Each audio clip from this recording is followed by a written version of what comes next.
Welcome back to Sledgehammer Horror, guys. I am Ken Sledge. And I'm Ashley Sledge. And let's talk horror. We're going to give you our spoiler-free review on 2023's When Evil Lurks. This is a movie that came to Ashley and I, and we were very blind going into the movie, and I'm very glad we were. Yes. Make sure that you are checking this movie out. It comes out this Friday, October 27th, streaming. So it's a movie you're definitely going to want to check out. But first off, let's get into what we thought were the positives of the film.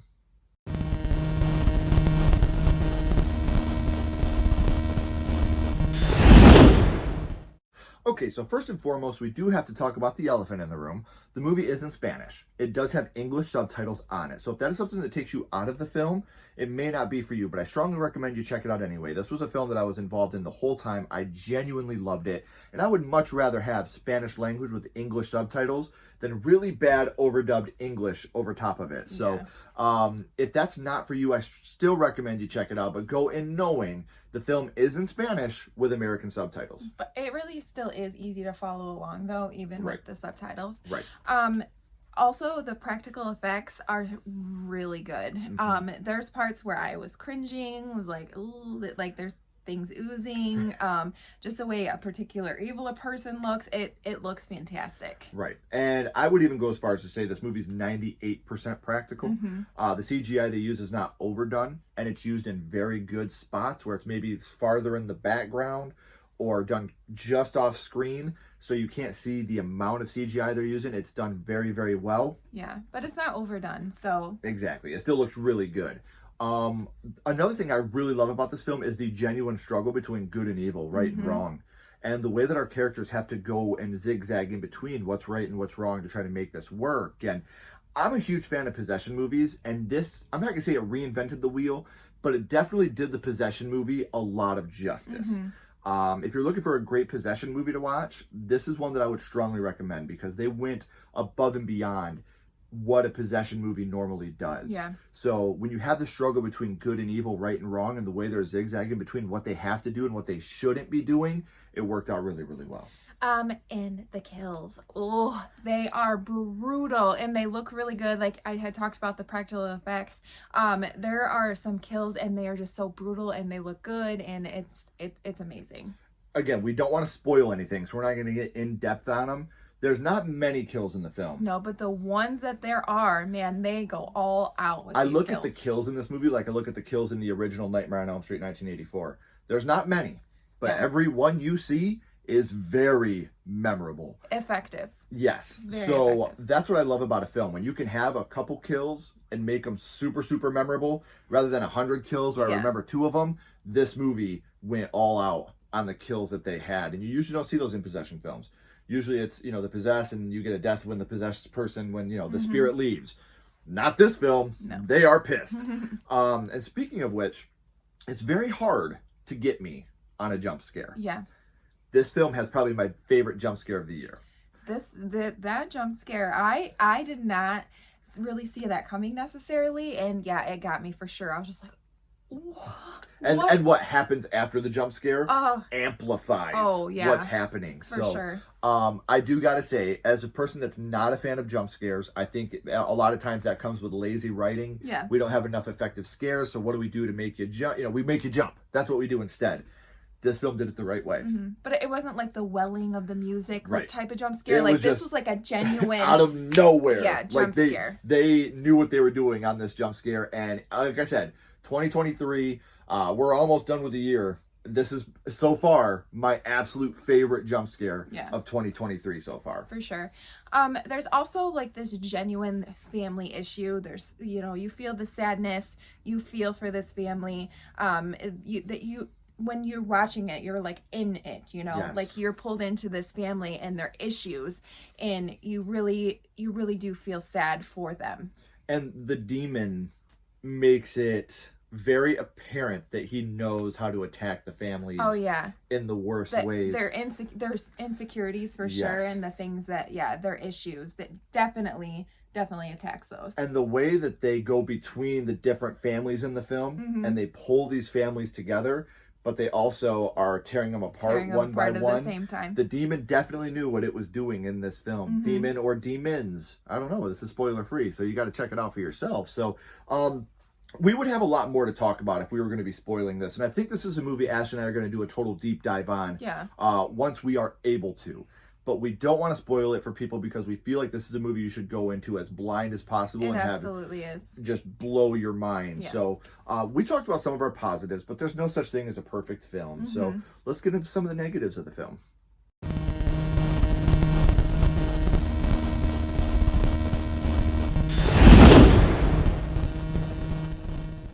Now, like I said, there's no such thing as the perfect film. Yeah. So let's talk about some of the negatives that we thought about the film. So it's very much so a slow burn. If you're not into slow burns, it does take, a minute to get going. The parts that are, when it gets going, but there's parts in between, all the Drama stuff, really. That it definitely is a slow burn. If you're not into slow burns, it'll wear on you a little bit. Luckily, I am. So even for me being a huge fan of slow burns, there are definitely moments where you're like, we could speed this up a little bit, guys. Another thing that drives me nuts is when you have a film like of this caliber and you still get a lot of shaky cam when you get running scenes. Use a steady cam. Yeah. In found footage films, I'm ready for that. Yeah. So it doesn't bother me as bad. But when I see a film like this and I see shaky cam, it really, really just irritates me. And this is just a personal thing. I'm not saying, maybe that's what the filmmakers were going for, and there's people that will appreciate that. Me personally, I'm not a fan of the shaky cam unless it's a found footage film, and I know that's what I'm getting into. Yeah. So there's a part that there definitely made me cringe. It very much so unnecessarily violence against a child. Definitely made me want to look away, stuff like that. It was hard to watch. It's very hard to watch. And again, that's what they were going for. Yeah. They wanted to make a scene that made you uncomfortable. Which it does make you uncomfortable, and I get it. I get what they're trying to accomplish, but it's still a child, and it still makes you feel like, ugh. It didn't add anything to the movie. Yeah. In my opinion. And if you're going to do something like the scene that we're talking about, when you watch the movie, we're talking about right at the pickup truck, you got to have it so that it makes sense further on in the story. This didn't add anything to the story. So that's why we consider it a negative, because if you have moments like this, sometimes Pet Sematary has a scene with a child that is very effective, but it adds to the story. For sure. There's a reason for it to happen. This one, it just felt like they were going for a shock value moment, which is not really our thing. We're not into the shock value. Don't shock me, scare me. Right. It's another movie, when you have possession movies, sometimes you have a lot of the things, and this falls under they make a lot of dumb decisions. Yeah. They know things that they shouldn't do, and they do it anyway. They have rules. Right. They're not following the rules. That is one thing we could have talked about in the positives, but I don't want to spoil too much of it. There's 7 rules you have to follow, so remember that. Yeah. But they blatantly disregard some of them. They make stupid decisions that they know they shouldn't make when they're told point blank, do not do this, and then they do it. Yeah. So those are the moments that for me kind of are like, you know who you're with, you know who you're supposed to be listening to, who you're trying to save.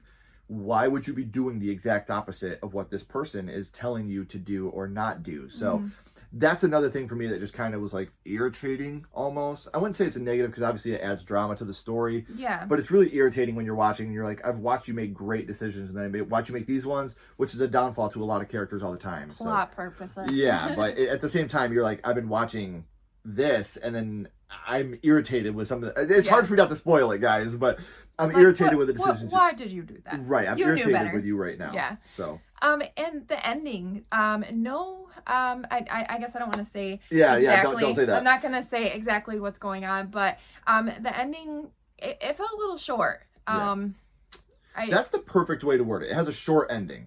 Again, because we don't want to spoil it. Yeah. And the ending is something you definitely can't spoil, but it just felt like they got to the end and they were like, we're out of time. Do that. Yes. They left so many loose ends. I feel like I needed more explanation. Like, what's going on? Like, why did we end the way we ended? Why did we end like that? I want to say so much more, but I can't. Yeah, we're trying not to stutter on our words, but we want to say more than we're allowed to at the moment. But what I agree with is I don't need you to paint everything for me in color. I can use my imagination. I'm smart enough for that. Right. But at the same time, just don't purposely leave me hanging. Yeah. Don't make it like a TV show where I'm waiting for next week. You're like, I might not ever get a sequel. I might not, so that's the thing for me. Like, don't leave me hanging on a cliffhanger like this or an ending that is just like 15 different questions I could ask right now that I don't have the answers to. So if you're someone that likes a storybook ending with a closed book and you know it's over, might not be the ending for you either. So like I said, I don't need it painted for me, but at least give me some type of closure, something to let me know at least one of the 15 things I'm looking at is over. So those are some of our negatives of the film. And we kind of reached for a couple of them, I know, but now we're going to give you our final thoughts and our overall ranking of the film.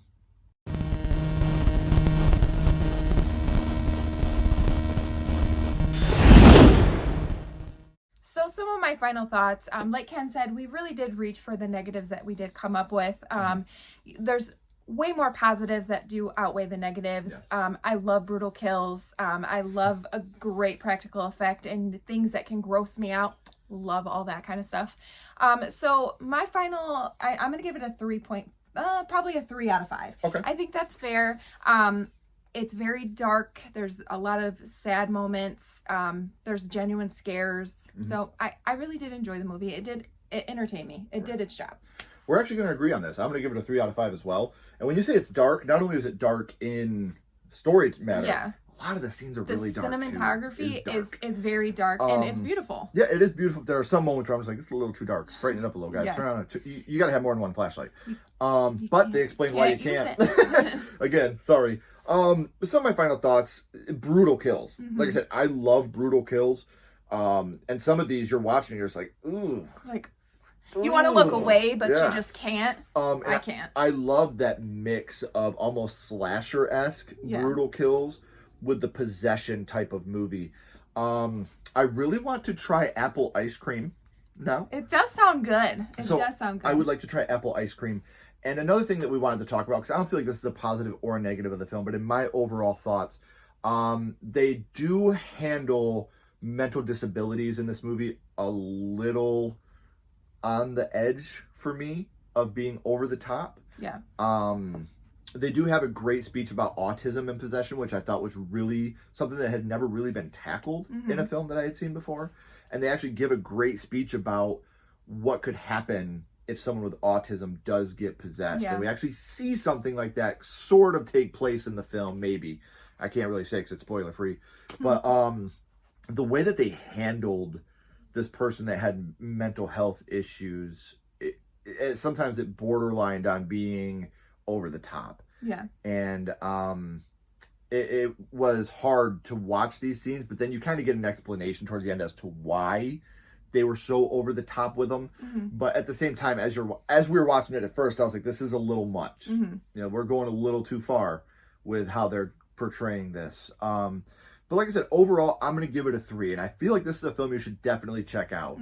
I would love to sit down with some of the cast members, directors, and writers and ask them some questions, because if I'm done watching a movie and I'm still intrigued and wondering about certain things that happened and certain characters and what happens with them, you've done your job. Yeah.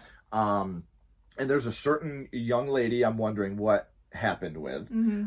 There's a certain older lady I'm wondering what exactly happened with. So there's a lot of unanswered questions, and sometimes that's great. Look at, you don't have to have an ending that's happy-go-lucky. Look at American Werewolf in London. Look at The Mist. You know, these are some dark endings where you're not asking what happened with this or what was left on the table.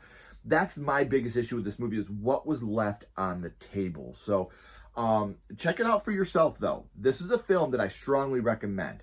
3 out of 5 for me is a damn good score. So make sure you're checking out When Evil Lurks. It is streaming starting Friday the 27th, and we both liked it. I'm still thinking about it. There's a very good possibility I'm going to watch this film again to try to pick up on some things that maybe I missed the first time around. Absolutely. We always got to put this disclaimer in there. There is some scenes with children that are hard to watch. There are some scenes with animals that are hard to watch. So if those are some triggers for you, please go in prepared, knowing that you're going to have some pretty heavy scenes with both. Nothing too over the top, but we just feel it's in our integrity to let you know. For people that watch us, you know that we have our triggers as well. So If animal violence or child violence is one of your triggers, go in prepared. They are parts of the film. Mhm. So if you've seen it, let us know in the comments below. What did you think of the film? And are you hopeful for a sequel? What would you like to see happen in a sequel? But until the next time, make sure you guys are liking and subscribing. It helps the channel more than you know. And follow Sledgehammer Horror on social media. All our links are in the description as well. But keep talking horror. Stay who you are. And we'll see you guys soon. Bye, guys.